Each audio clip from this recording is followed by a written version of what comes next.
precisar de grana hoje, você podia fazer um Pix pra mim, inclusive. É? Não tem, acabou o dinheiro. Brigas financeiras no casamento. Quem gasta mais e quem manda no Pix é o assunto de hoje. E aí? Quem manda aí no dinheiro na sua casa? Quem controla? Ou ninguém controla? Já comenta aqui pra gente saber um pouquinho da vida de vocês. Quem né? tem mais grana? O marido ou a esposa? Como é que vocês fazem pra gerenciar esse BO aí? Tem conta conjunta, conta separada. Como a gente começou mesmo essa história aí? A gente começou com contas separadas. A Pra gente pedido de quem? A meu pedido. Eu não suportava a ideia do Bertotti controlar meu dinheiro. Hoje eu fico pedindo Pix pra ele, vai vendo esse negócio desse.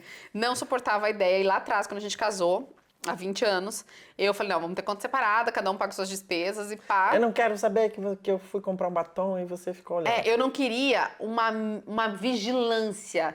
Porque eu tinha a impressão de que ele... E ele nem tinha feito isso ainda. Mas eu tinha a impressão de que ele, assim, nossa, gastou R$5 em tal coisa. Nossa, onde é que você foi que comeu um croissant? Tipo, na minha cabeça, ele ia ficar fazendo microvigilâncias. E eu não queria isso. Poxa, que vida é essa que a pessoa vigia cada centavo que você gasta?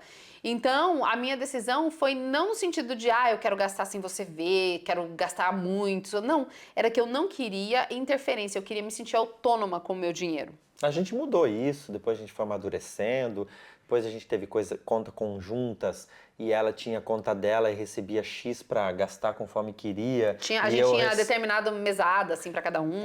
Você gastava seu lá e eu administrava as contas da casa, pagava tudo. Depois acabou isso também, a gente teve conta conjunta e não tinha mais essa regra, a gente só tinha uma regra de quanto a gente guardava e o resto a gente administrava e gastava meio que à vontade, entre aspas, à vontade, porque tem seus limites lá. O número da conta já é o limite, né?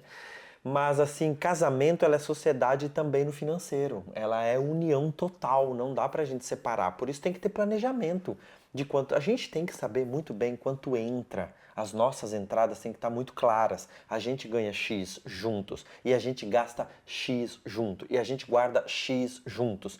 Porque senão não guarda nada, vira uma bagunça, gasta mais do que ganha. E dinheiro, se você não tem controle sobre ele, ele vai ter controle sobre você. Ele nunca vai ser suficiente se você não tem controle sobre ele. Porque tem uma música, acho que é do Titãs, que fala, eu desejo a você, e fala das coisas que desejo, e fala assim, e o dinheiro, que é bom ter o dinheiro, mas de vez em quando você tem que falar quem que é o dono de quem. Eu gosto dessa música porque ela lembra que muitas vezes se você não tem o controle sobre o dinheiro, ele vai te dominar. Seja porque você vai ficar ganancioso demais e daí nunca é suficiente, não importa quanto você ganhe. Seja que você quer subir tanto o padrão de vida para se igualar e tampar buracos emocionais mesmo, que nunca vai ser suficiente. Então você precisa de vez em quando parar e dizer quem é que é o dono de quem. Eu sou o dono do dinheiro, não é o dinheiro que me governa. Então, o que eu vou fazer com esse dinheiro? O que esse dinheiro vai me proporcionar? Tempo livre, liberdade, tempo com os meus filhos, saúde para minha família, boa educação. O que esse dinheiro, para que ele vai me servir? Porque é muito grande o risco de, ao começar a entrar dinheiro, principalmente se você está empreendendo e às vezes entra um volume grande de uma vez, e não entra por meses, mas entra um volume grande de uma vez, você pensa, nossa, tô rico agora, vou comprar um carrão, vou gastar, vou torrar, vou fazer aquela viagem, vou comprar aquelas coisas. E a gente teve essas duas fases, assim, de ter muito pouco, de investir, de ganhar muito, de não ter quase nada, de ser missionários e realmente não ter nada, do dinheiro acabar, o dinheiro não acabar o mês, de ter muito e daí querer experimentar acessos. Como é que é ir nesse hotel? Como é que é ir nesse restaurante? Como é que é comprar essa bolsa? Sabe, entrar nessa loja? E daí você vai ajustando. Você fala, cara, é legal, mas não é o que me preenche. É muito bom esse lugar, mas uma vez por ano tá de bom pra mim, sabe? Você vai achando o seu lugar de relacionamento saudável com o dinheiro. Por isso que tem que ter regras claras pra eu não gastar mais do que deveria, porque às vezes tem homens que para as coisas deles tem dinheiro, para a coisa da esposa não tem dinheiro, então ela se sente roubada, ele tem o direito de gastar quanto ele quer só porque ele ganha mais. Não, nós somos sócios. Mesmo que os dois são CLTs, nós temos um casamento aqui unidos. E agora nós somos um só e vamos fazer as coisas juntos para ter o sonho, para realizar o sonho, para fazer aquela viagem, para ter a casa, para ter aquele investimento, porque isso faz diferença lá na frente, lá no futuro. E não podemos esquecer que dinheiro ele é muito emocional. Como eu fui criado como criança, envolve muito como eu mexo com o dinheiro hoje, quanto eu ganho tem a ver com a minha infância, como eu gasto tem a ver com os privilégios ou as negações que eu tive lá na minha infância. Então, o dinheiro, ele é emocional. E a gente tem que entender isso, porque senão a gente sai gastando ou sai fechando tudo e não gastando entender nada. o quanto ele representa pro outro, né? Porque se eu não sei o que vale o dinheiro pra você e você não sabe pra mim, a gente não respeita o que a gente precisa fazer com o dinheiro. Eu, Fabiana, tá? Vou falar de assuntos muito pessoais aqui.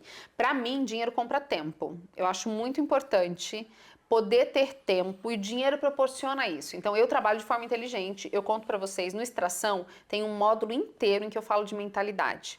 E aquele módulo em que eu conto como foi a minha lida com dinheiro, desde ganhar muito pouco até começar a ganhar muito, como que eu lidei com as crenças que eu tinha em relação ao que meu pai me transmitiu, mas sobretudo do que o dinheiro precisa. Tem que estar claro pra você. O que ele representa. Quem assistiu esse módulo no Fator Extração, deixa um comentário que eu quero saber. Quem não assistiu e não sabe do que eu estou falando, o Extração é um treinamento onde eu te ensino a ler os livros com metodologia para você extrair deles conhecimento e a partir desse conhecimento você criar soluções que podem ser livros, mentorias, cursos, aulas, palestras e você poder capitalizar o seu conhecimento. Eu te ensino beabá para isso. O Bertotti também está lá ensinando vendas. E a gente tem aulas ao vivo toda terça-feira para você melhorar o seu conhecimento. Tem um link aqui embaixo. É o jeito mais acessível de você entrar no mercado digital. É pelo Fator Extração. Então clica aqui no link. Mas lá eu falo disso por quê? Porque eu entendi, depois dos 40, que pra mim o dinheiro compra tempo. Compra tempo no sentido de poder passar mais tempo com os meus filhos sem ter que trabalhar 8 horas por dia. Poder me dedicar a cuidar do meu pai doente sem ter que me preocupar com a entrada, porque eu vou ficar no hospital com ele ou eu vou cuidar dele na minha casa, como aconteceu com a gente. Então, você precisa saber por que você quer o dinheiro, porque senão o dinheiro é que vai ter você e essa relação está invertida. Eu acho que você tem que dar uma olhada para o seu passado, para a sua infância, como que você foi criado com o dinheiro. Nós fomos criados de maneira parecidas, porque a gente veio de duas famílias que eram bem pobres, mas a gente começou a lidar com o dinheiro de forma diferente. Por exemplo, eu logo cedo queria comprar um terreno, queria comprar alguma coisa, porque eu sabia que aquilo poderia fazer dinheiro, né? A Fábio, quando começou a ter um pouco de liberdade, ainda na faculdade, começou a comprar roupa, lembra que você fazia o Eu seu... nunca tinha tido roupa nova quando eu era criança e adolescente. Meus pais não tinham condição de comprar, então eu ganhava roupa uma vez no ano, uma muda de roupa. Então, e eu fui muito zoada por causa disso. Então, quando eu comecei a ganhar dinheiro, roupa pra mim era tipo assim, agora vocês vão me respeitar, né? Agora eu tô bem vestida. Teve um peso. E engraçado, né? Porque hoje eu adoro comprar de brechó. Tô mas nem aí se você vai zoar de mim ou não, eu gosto de comprar em brechó. Mas por um tempo, ali dos meus 18 até meus 30 anos, comprar roupas em lugares específicos ou comer em lugares específicos era um jeito de eu fazer as pazes com um passado de privação, de muita privação. Então, olhar o seu passado, como que seu pai lidava com o dinheiro, vai fazer diferença para você sair do emocional e para você conseguir lidar com a razão agora. Porque tem os seus modos de ganhar dinheiro, de investir, né? De não ter o medo de perder dinheiro, dessa insegurança. Então, você guarda lá na conta e não sai de lá por nada, tá passando dificuldade, mas tem dinheiro lá. Eu conheço pessoas muito próximas de amigos e de parentes que não compram um remédio que custa R$ 70 porque é caro, mas tem 1 milhão na conta, entendeu? E aquele remédio talvez vai causar a morte, se não tiver. Então, assim, essa mesquinhez a gente tem que cuidar. E ele é totalmente emocional. Então, olha para o seu passado, olha para sua família, olha para sua infância, porque vai te ajudar muito na sua vida financeira hoje. Uma coisa importante que a gente começou a fazer desde cedo foi planilha. Planilha. Planilha é importante, porém com empatia. Porque a planilha é muito fria, ela dói, ela mostra a verdade nua e crua e pode ferir, né? A gente já notou coisas, tudo que a gente gastava assim de um biscoitinho, de uma bala, e no final do mês a gente olhar e dizer: olha, Não é possível que a gente gastou tudo isso com restaurante. Eu ficava indignada. Porque na minha cabeça eu não tinha saído para comer fora tantas vezes para representar metade do orçamento da casa, como já chegou a acontecer. então planilhas elas ajudam a gente a se organizar financeiramente, mas tem que ter conversas com empatia quando a gente olha o resultado, senão a gente vai brigar. Olha o que você gastou de comida, olha o que você gastou nisso. E eu posso, né, jogar na cara do outro, sendo que a planilha está mostrando porque ela é fria, a gente tem que sentar e conversar. Olha, a gente tem um sonho, a gente tem tem um plano, a gente está errando aqui, a gente está errando lá. O nosso grande pecado sempre foi comer fora. Sempre foi não é isso. pecado, né, gente? As nossas finanças eram sempre abaladas por comer Eram fora. abaladas Sempre por foi esse uma hábito. luta a gente diminuir isso. E desde quando Porque a gente... também era uma mistura de lazer pra gente, assim, era um passeio. A gente até hoje a gente gosta de sair só nós dois, por exemplo, ir pra uma padaria, almoçar. A gente não faz planos de jantar nessa casa que a gente dorme cedo, gente. Mas a gente gosta muito de comer fora juntos, assim, até hoje. As crianças adoram também. Então sempre foi um rombo muito grande, principalmente quando a gente não tinha isso muito claro. E quem ganha mais? Qual é o papel? Qual é o papel de cada um? Quem ganha mais, quem ganha menos, quem cuida, quem manda? O que a gente faz com isso? A gente precisa entender as habilidades, porque é muito comum que aquele que ganhe mais queira ditar as regras. Senta no dinheiro e manda. Exato, a chave do cofre está debaixo da minha bunda, daqui eu não saio. E Você às- vai gastar só o que eu deixar. E às vezes, Fábio, tem casamentos que só o marido ganha, a esposa fica em casa cuidando dos Exatamente, filhos. e ela fica em casa dando todo esse suporte para que ele ganhe o dinheiro. Ela quem administra a casa, que administra os filhos, é por causa dela que ele tem roupa limpa, comida pronta e filhos bem cuidados. E ele acha que é ele quem traz o dinheiro, então o dinheiro é ele quem decide. Uma boa ilustração para isso é que o marido trabalha em cima da casa fazendo as coisas, mas a esposa está segurando a escada. Se ela não segurar a escada, ele cai. Ou seja, ela dá todo o suporte, o dinheiro vem dos dois, mesmo que ela fique em casa. Ela dá o suporte para fazer com que ele saia para trabalhar com a roupa limpa, com a comida, bem alimentado, cuidando dos filhos dele. Mesmo porque a maioria das nossas realidades não é essa. A gente fala dessa porque é muito comum, mas a maioria hoje, por exemplo, segundo o IBGE, 58% das famílias são administradas, sustentadas por mulheres. Mulheres sem ajuda de homens, inclusive. Mães solo, matriarcas, é a avó que sustenta com a sua aposentadoria os filhos, os netos que estão debaixo do teto dela. Então, essa relação com o dinheiro passa muito pela realidade de cada um. Aqui em casa, por mais que, assim, eu sempre falo isso e eu falo pra vocês, eu falo muito isso no Extração, porque o Extração foi uma formação que surgiu para uma demanda que existia na minha audiência, que era aquela mulher que era casada, mas que o dinheiro do marido não era suficiente, que eles passavam dificuldade, ou que ela trabalhava o dia inteiro e não tinha o suficiente, ela queria ter mais um pouquinho de renda. Não é ninguém querendo comprar lancha, ser milionário e ter um cavalo na hípica. Não é isso. Mas é a realidade. Por que eu falo realidade? Porque é muito lindo quando a gente vê o discurso de internet de que o homem seja o provedor e a mulher a cuidadora. É lindo o discurso, mas não é a realidade. Na nossa vida nunca foi. Nós dois sempre trabalhamos, os dois. Teve épocas em que eu ganhava mais pela função que eu desempenhava e o Bertotti menos. Teve épocas em que ele ganhava mais e todos os agregados, né, os custos agregados eram dele e daí a gente conseguia guardar mais. Teve época que os dois ganhavam quase igual, até que chegou o tempo que a gente se tornou sócio e daí, enfim, a entrada era dos dois. Mas nunca teve um tempo em que nenhum trabalhou. Até quando eu fiquei doente, eu ainda trabalhava, porque dentro de mim eu preciso contribuir com alguma coisa dentro de casa. E eu, em depressão, ruim, eu mantive ainda algum negócio na minha cabeça, tipo assim, não, mas eu não tô zerada. E isso também precisa ser visto, porque o dinheiro não pode representar segurança para você o tempo todo. O outro precisa. Se o dinheiro ocupa esse lugar, você vai invalidar o outro porque ele ganha menos, porque o dinheiro é segurança para você. Tá, mas e o seu casamento, e as pessoas, e Deus? Né? A gente atribui essa força ao dinheiro como se ele fosse uma coisa etérea. E não é. Então, quem cuida do dinheiro deve ser definido pelo casal. Às vezes a esposa tem uma habilidade maior aí para lidar com o dinheiro, fazer a planilha, cuidar, fazer o orçamento, administrar isso. Os Mesmo que o marido, investimentos e tudo. mesmo que o marido que tem a entrada maior ou a única entrada, a esposa pode cuidar. Ou vice-versa, só porque você ganha, não necessariamente você tem que administrar. Às vezes você não serve para administrar.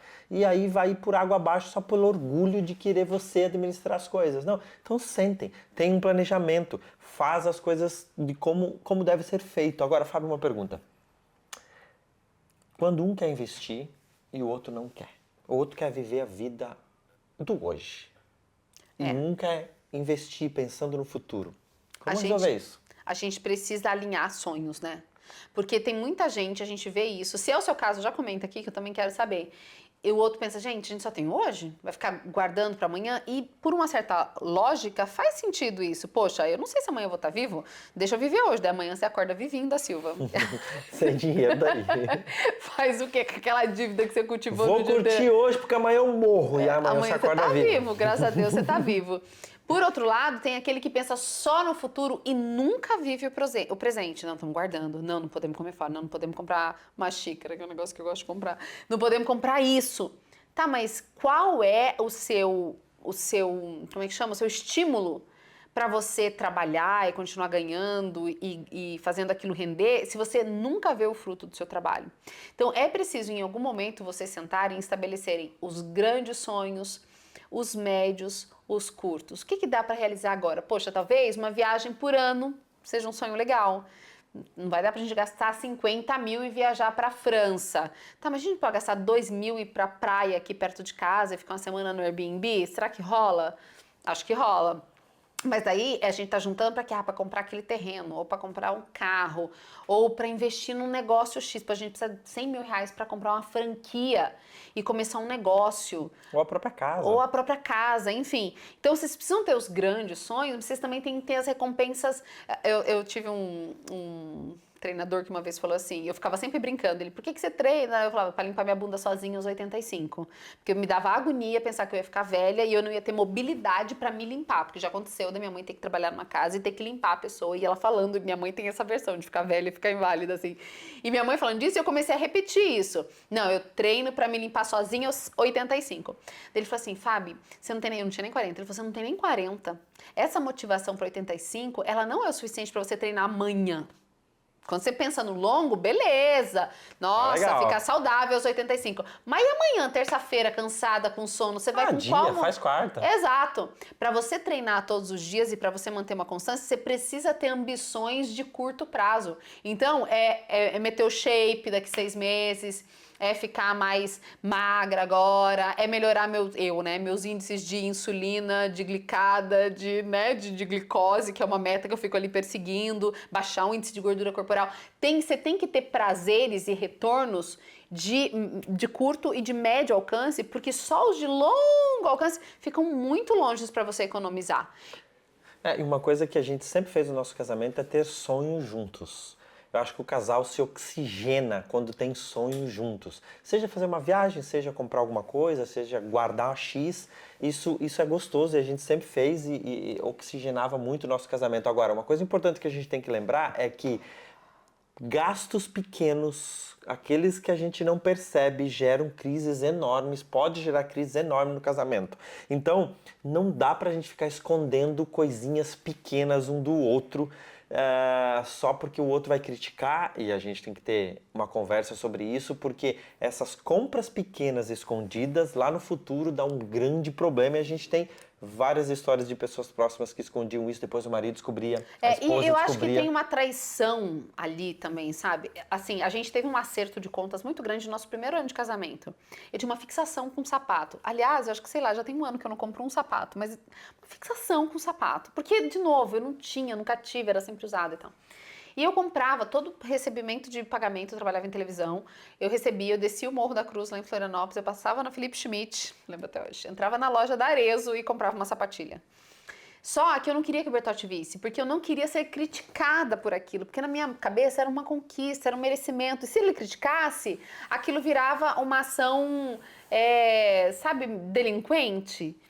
Então, até que um dia ele me esperou acordado. Eu fazia o plantão da noite, eu chegava tipo meia-noite em casa e ele estava acordado ali, eu entrando na ponta do pé, eu com mais uma sacolinha assim, e a gente sentou para conversar. A gente tá 20 anos juntos, né? Casados, 22 anos juntos. E eu acho que ali eu decidi que assim, eu não quero ter essa vergonha. Lembra que eu falei lá atrás que a gente não tinha conta junta porque eu não queria que ele visse o chocolate quente que eu comprei? Mas eu também queria poder ter as coisas que eu, de novo, desfrutar no médio prazo de algumas coisas que me eram prazerosas sem ter que esconder. Porque eu vejo isso, eu tenho amigas que fazem isso e eu acho assim, poxa, é você viver uma vida de delinquência dentro do casamento. Então não é que você vai comprar tudo que você quer, tem coisa que você quer e, cara, não vai dar. Mas assim, olha, queria muito, eu vou falar de uma coisa real, tá, que aconteceu recentemente. Eu gosto muito de porcelana. E eu descobri, fazendo terapia há muito tempo, que a porcelana pra mim não era porcelana em si. Vou até chorar quando falar isso. Mas a porcelana pra mim é mesa posta. Mesa posta pra mim é gente em volta da mesa. Eu gosto, a minha família é grande, só nós já somos 5 lugares à mesa. Então, quando eu arrumo uma mesa de manhã pra Já gente, fica bonito. já fica bonito, porque já são 5 lugares. Quando vem minha mãe, são 6 lugares. Você junta mais meu irmão, minha irmã e minha sobrinha, já são 8, 9 lugares na mesa. Então, só a minha família já enche a minha mesa. Então, pra mim, louça tem um significado de junção, de família. Celebração. Então assim, não é a louça pela louça. E eu comecei a perceber que eu gostava mais de porcelana pelo valor, de tempo, sabe, daquilo e da resistência e tudo mais. Só que porcelana, você não acha fácil, quando você acha no Brasil é muito caro. Lembre-se da polêmica da Tânia Bulhões, mas eu gosto de porcelana antiga, eu gosto de porcelana de relicário, desses lugares que você vai cavucando. E eu Lá de gosto 1800. eu gosto de porcelana de 100 anos, entendeu? E é difícil de achar, e é mais barato do que... Já vou dar a dica, é mais barato do que comprar lá na loja famosa. Mas às vezes eu fico caçando. E quando eu acho, eu tenho 2 sentimentos. O primeiro é, achei a que eu queria. E geralmente é por um bom preço, porque eu fico caçando um bom custo-benefício. E o segundo é, como é que eu vou dizer que eu vou comprar uma porcelana? Não é coisa necessária. É porque não é uma coisa necessária. Eu tenho muita louça na minha casa. Não é um negócio que nós estamos precisando, amor, 10 lugares à mesa de porcelana, precisamos comprar. Não é isso, entendeu? É uma coisa supérflua. É supérfluo, mas é importante pra mim. Mas, ao mesmo tempo, se eu comprar isso escondido, eu posso comprar, eu tenho dinheiro. Poderia comprar e não fala nada. Mas como é que eu vou usar? Como é que eu vou botar a mesa? Como é que eu vou celebrar aquela conquista? Olha que lindo, vamos arrumar uma mesa para nossa família hoje. Ele vai olhar, ué, da onde essa louça? É nova? Você entende que é quase que uma traição?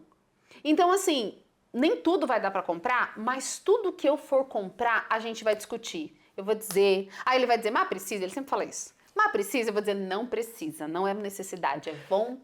É que tudo que afeta orçamento deve ser discutido. Você Tem não que vai ser discutir discutido. para comprar um litro de leite. Exato. Mas o que afeta orçamento E deve ser principalmente discutido. o que é um gasto supérfluo, como comprar xícaras de porcelana, não são necessidade. Aí você vai comprar escondido, comprar uma bolsa, você vai comprar escondido, vai comprar mais um sapato, vai comprar escondido. É uma traição da confiança, porque vocês estão construindo uma coisa juntos. Vocês se propuseram a uma economia por um período, ou a juntar, né? Aí você vai comprar escondido o negócio. Entende? E é das coisas assim mais pequenas. Eu tô falando isso porque a gente comprou essa semana isso, um jogo que eu tinha achado que eu tava pesquisando, achei. Mas se eu for comprar a toalhinha que vai acompanhar a mesa, eu vou contar. Ó, eu fui lá na loja, comprei, custou R$100. Porque é junto, é nosso. A gente tá gastando tempo, saúde, tudo juntos para conquistar as nossas coisas. Se eu gastar escondido, ou se ele gastar escondido, ele vai jantar, ou vai comer num lugar, e vai sem mim. É também uma pequena traição. Talvez, sei lá, vai gerar uma polêmica. Já me conta se você acha que é uma traição. Se você esconde, você tem um negocinho escondido ali.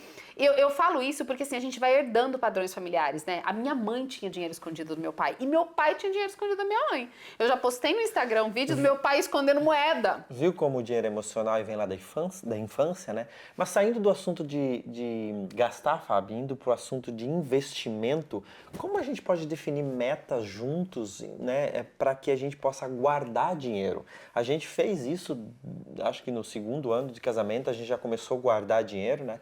E tem várias formas de a gente fazer isso. Tem amigos, a gente não fez desse jeito, mas tem amigos que eles definiam somente quanto eles iriam guardar. Então eles têm 5.000 de entrada os dois juntos, eles diziam, nós vamos guardar 1.500. O resto pode torrar como quiser. Paga as contas e não precisa sobrar nada. A meta deles era 1.500, a primeira coisa que tirava era isso.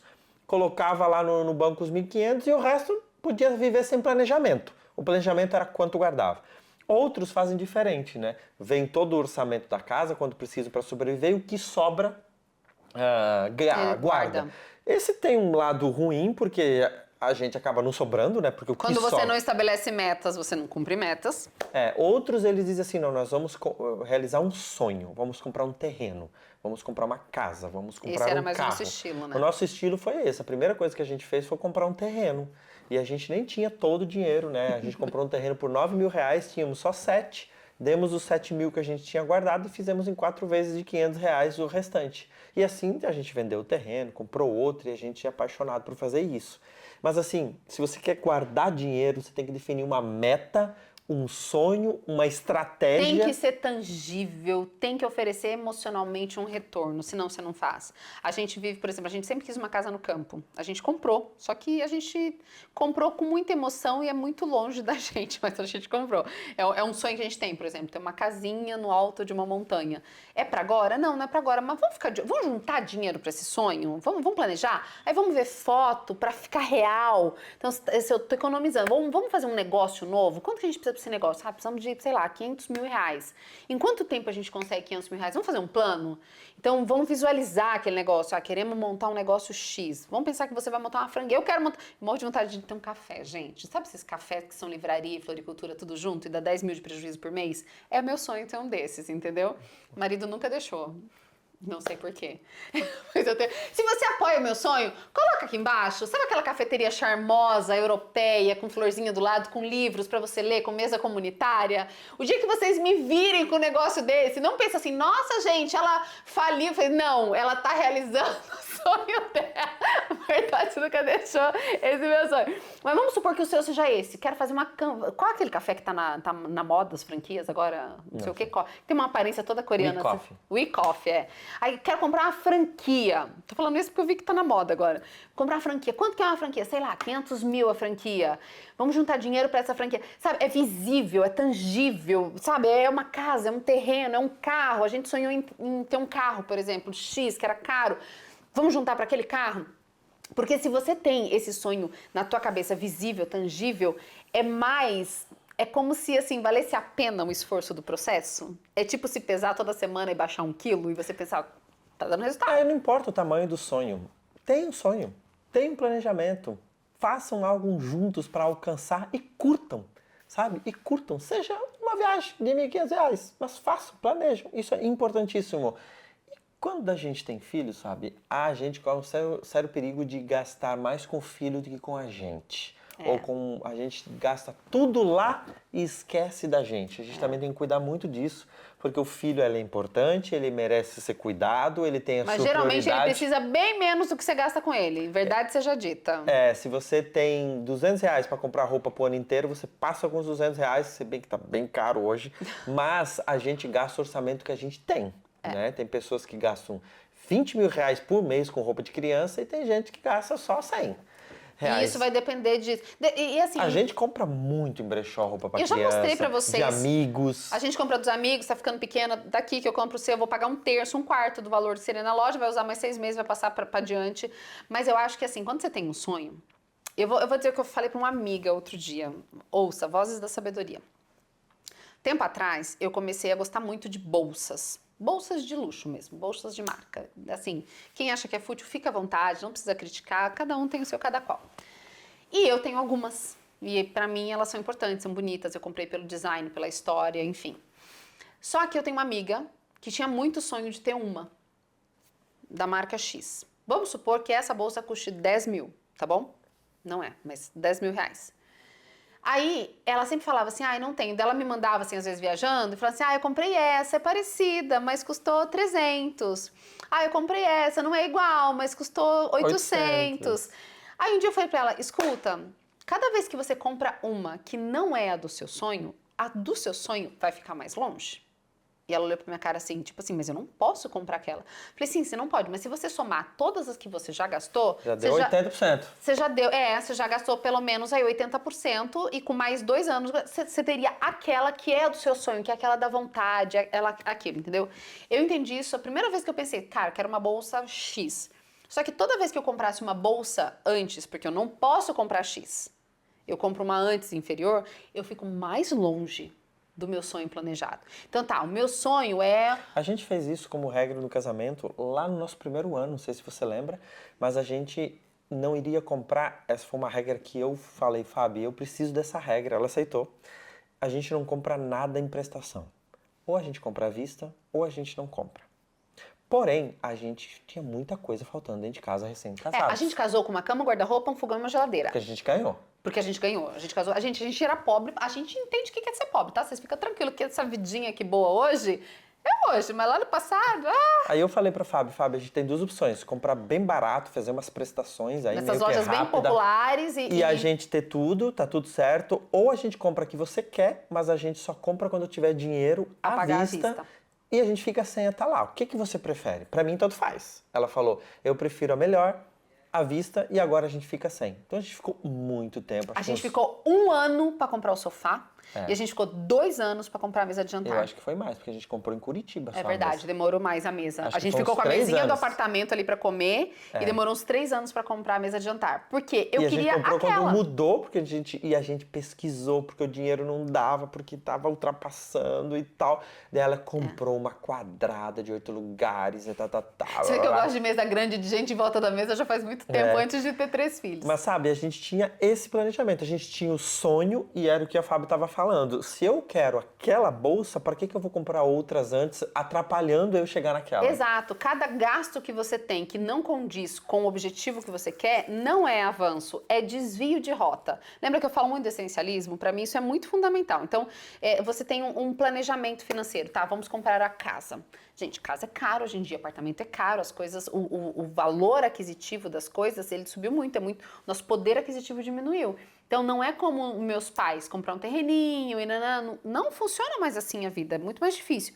Então, poxa, eu quero comprar aquela casa, custa 300 mil reais aquela casa. Cada gasto de 1.000 é 1.000 a menos para os 300. Cada gasto de 5 mil, comprar um iPhone, quanto é um iPhone novo? Por aí. 5, 6 mil, quanto, Vini? 7 mil. 7 mil um iPhone novo. São 7 mil a menos Dos dos 300. Ah, comprei uma bolsa chique de uma loja comum, mas é chique. 2 mil reais uma bolsa de uma lojinha comum que não é de grife. 2 mil a menos com mais 7, 9 mil a menos dos 300. Você tá entendendo que cada desvio de rota, você fica mais longe do objetivo? Gente, dinheiro ele não precisa ser tabu, ele precisa ser conversado, ele precisa ter reuniões leves e reuniões frequentes.